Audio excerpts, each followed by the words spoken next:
চাওক বন্ধুসকল, গাড়ীখনৰ পৰা কেনেকৈ ধোঁৱা ওলাই আছে।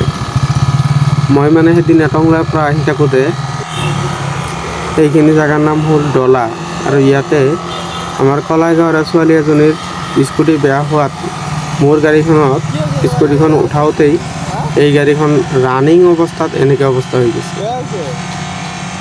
কি ধোঁৱা ওলাই আছে, মইতো প্ৰথমতে গমেই পোৱা নাই কি হৈছে। ড্ৰাইভাৰ আৰু এজন আছিল হেণ্ডিমেনে হ'ব চাগে, দৌৰি ওলাই আহিছে। এনেকৈ নন ষ্টপ ধোঁৱা মাৰি আছে। ষ্টাৰ্ট বন্ধ কৰিছে বুলি কৈছে, চাবি অফ আছে। এইজন মানুহৰ বগা গেঞ্জি পিন্ধা মানুহজনৰ গাড়ী ষ্টাৰ্ট বন্ধ কৰা বুলি কৈছে, কিন্তু চাবি অফ আছে।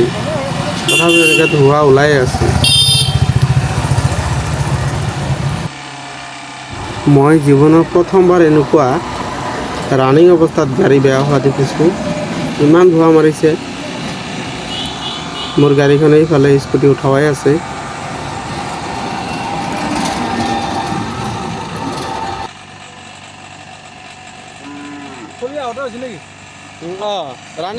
কিন্তু লাহে লাহে কমি গ'ল ধোঁৱা ওলাওঁতে। আচৰিত পাইছোঁ। বা নিজা গাড়ী নেকি আপোনাৰ?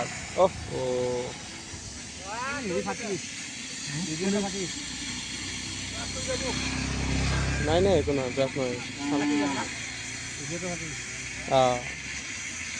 গৰমত এনেকৈ আৰু অলপ আগতে মানে ডাম্পাৰ এখন এক্সিডেণ্ট হৈছে, বালি ভৰ্তি। প্ৰশাসনৰ মানুহ তাতে আছিল, সেইকাৰণে অলপ সোনকালে আহি পেলাই দেখা পাইছে যে ইমান বেয়াকৈ ধোঁৱা মাৰি আছে, গাড়ীখনৰ কি হ'ল। সেইকাৰণে সোনকালে দৌৰি আহিছে, প্ৰশাসনৰ মানুহ আহি দিছে। তেওঁৰ চিন্তা নাই আৰু, গাড়ীখন সুকলমে লৈ যাব পাৰিব আৰু এতিয়া ব্যৱস্থা এটা কৰি দিব।